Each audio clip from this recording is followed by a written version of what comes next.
Bismillahirrahmanirrahim. Nahmadu wa nusalli ala rasulihil kareem.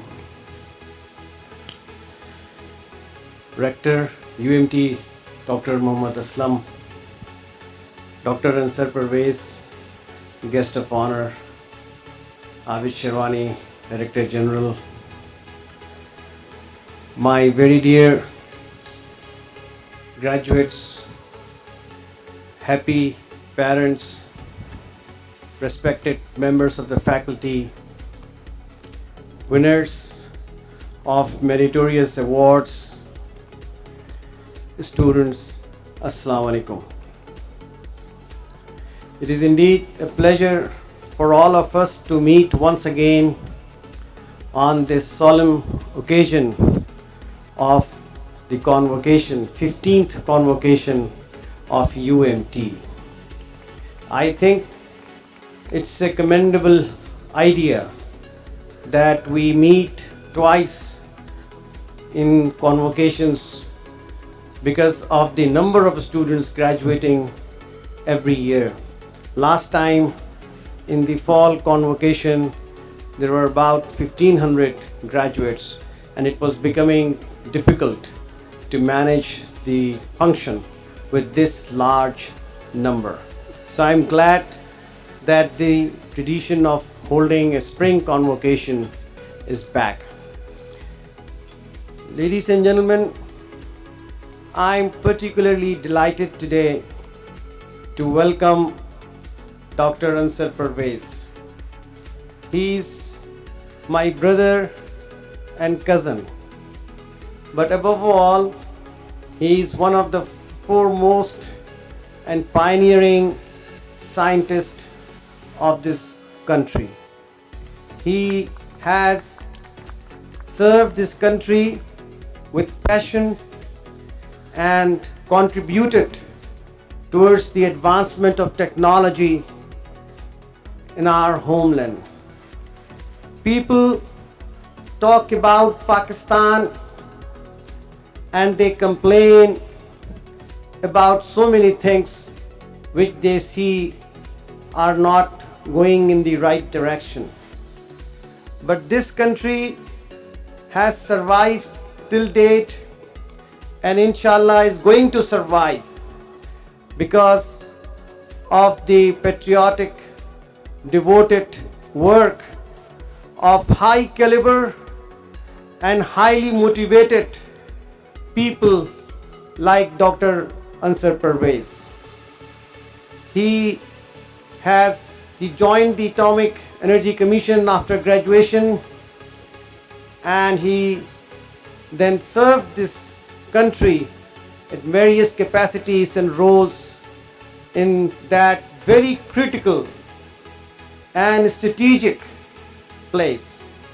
We cannot enumerate and count and mention all that he may have done for the betterment of this country, for the supply of energy to this country, and for the security of this country. I cannot fail to also take note of his loving parents, his father and mother, who were elders in our family and who were the source of love and affection for all of us who were young. And for our family at least, we received their attention and their affection at the time when it was needed most, when we shifted from Dhaka. So ladies and gentlemen, when people mention about Pakistan, they want to see the high peaks of Pakistan, the rivers of Pakistan, the highways of Pakistan, and many other things which consist of Pakistan. But to me, Pakistan consists of people like Ansar Pervez, who have made this country where it stands today. So may I request you to kindly serve in standing ovation to the hero of Pakistan, Dr. Ansar Pervez. I'm also particularly delighted to take note of the presence of our dear brothers from Turkey, members of Muradia Foundation, with whom we are engaged to set up educational institutions. I would like to mention the presence of Mr. Atif Uzbey, who is director of our UMT Ankara Bureau, and along with him, the members of Muradia Foundation, Mr. Mehmet Karakosh, Mr. Sarkan Gundamosh, and Mr. Tefun Amiruddin. So thank you very much for coming over to our convocation, and we look forward to our collaboration in future. Pakistan and Turkey are the two closest of the countries in this world. We share common ideals, we share common faith, and we share common destiny, and inshallah we will be together on our way. Ladies and gentlemen,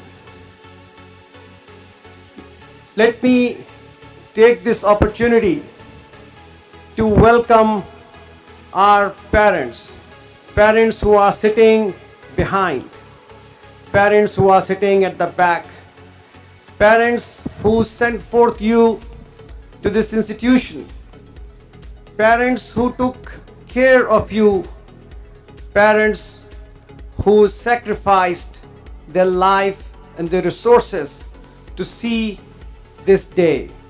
So I would like our graduates to pay tribute to their parents. Please rise, turn to them, say thank you, and bow down. Parents represent the past of the society. Parents represents the legacy and the inheritance of the society.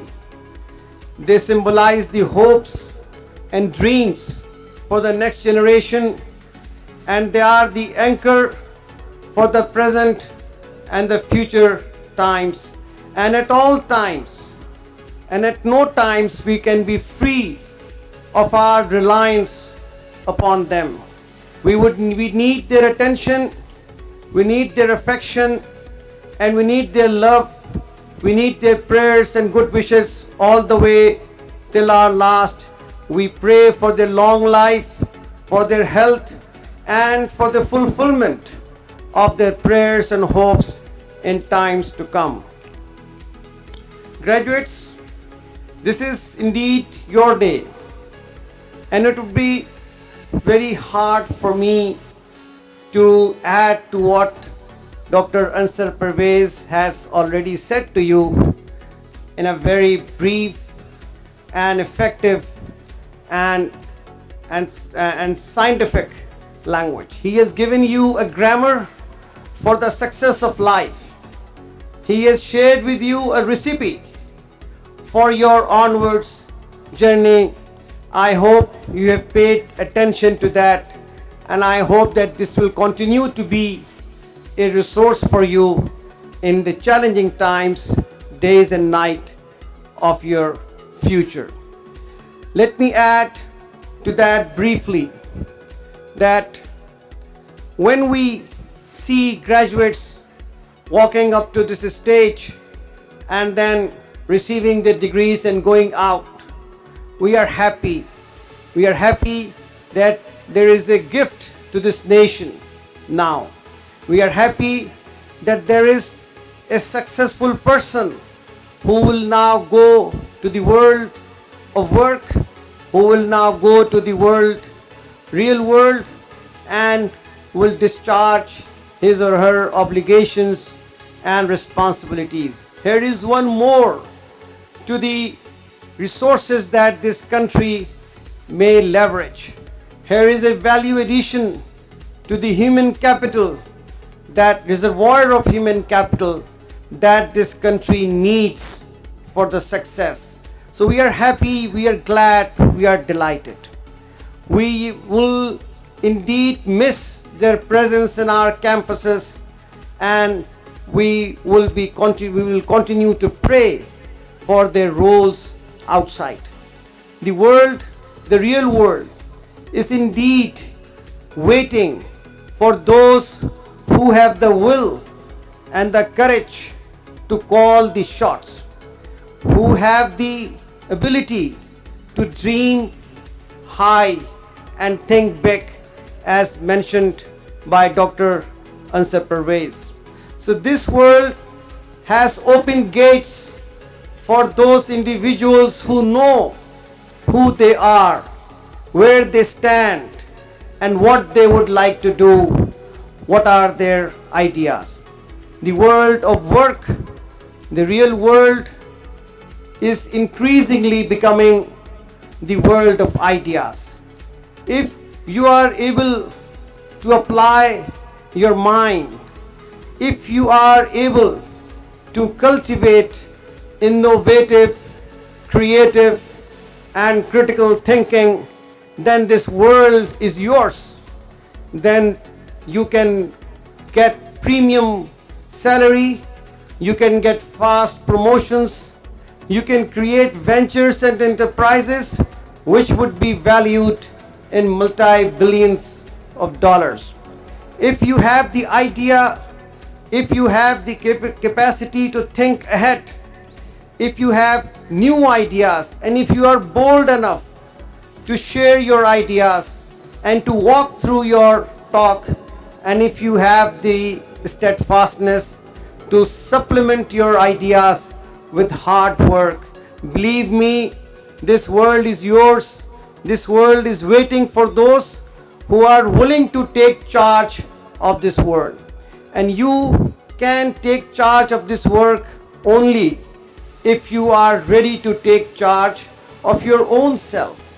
If you miss your own self, if you ignore your own self, and you look ahead and beyond yourself and talk about others and cast your eyes on others, it would not going to help you. The first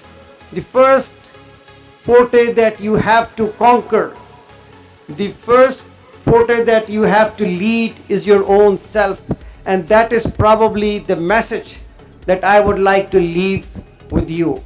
It is your own self, it is your own mind, your own heart, your own body, your own soul, your own spirit that needs your attention, and you need to cultivate the basic value of essence of a human being.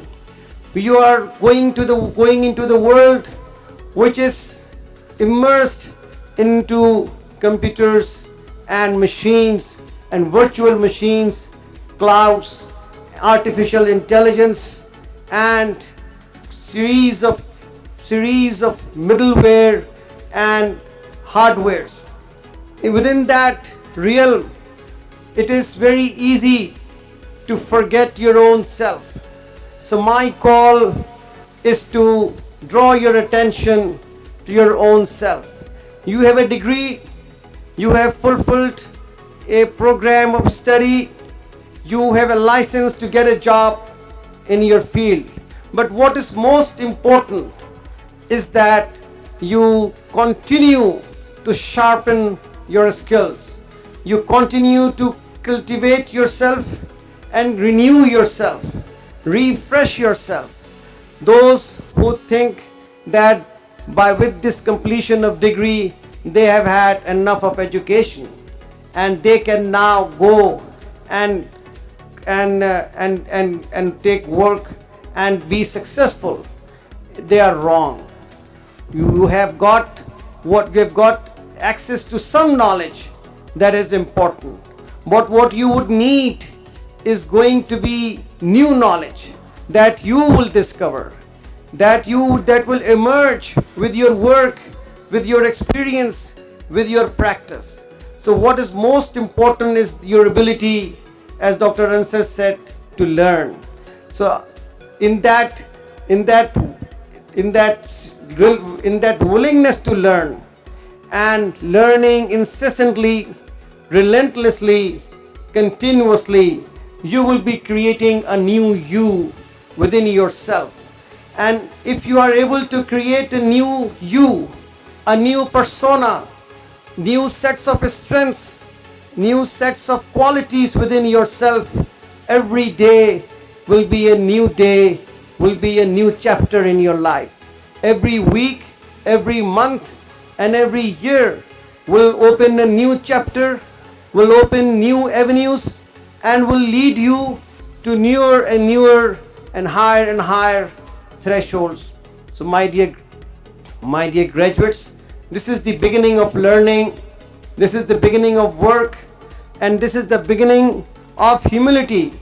This is the beginning of taking adventure. This is the beginning of the best within yourself. This is the beginning of your sacrifices. This is the beginning of your steadfastness. And this is the beginning of your own imprint in the world of work. So when you feel discouraged by something that has happened to you, when you didn't get a chance that you were hoping for, or you were not able to seize an opportunity that you were looking at, find your faults, look inside and critically analyze what was it that was wrong within you, so that you can improve yourself. So you become master of yourself. You become a university for your own self. You become your own dean. You become your own rector.